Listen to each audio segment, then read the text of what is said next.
নেতাকর্মীদের চরম তোমার ব্যর্থতার পরিচয় দিয়েছে। আগস্টে আমরা দেখেছি ঢাকা বিশ্ববিদ্যালয় ভিসি সহ সারা বাংলাদেশের প্রত্যেকটা বিশ্ববিদ্যালয় প্রশাসন নতুন করে পুনর্গঠন হয়েছিল। আমরা মনে করেছিলাম 2024 সালে মনে হয় ডাকসু আমরা পাবো, কিন্তু আজও আমরা ডাকসুর সন্ধান পাই নাই।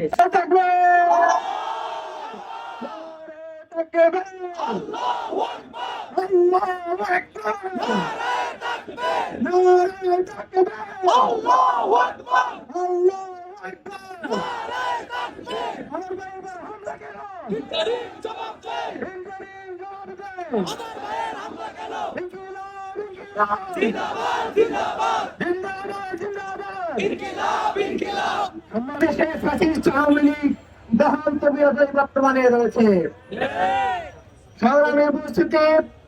আপনারা জানেন ক্যান্সার যেমন করে নীরব ঘাতক হয়ে মানুষের দেহে বসবাস করে, আওয়ামী লীগ একই ভাবে সারা দেশে ঘাতকদের মতো নীরবে ছড়িয়ে ছিটিয়ে বর্তমানে রয়েছে।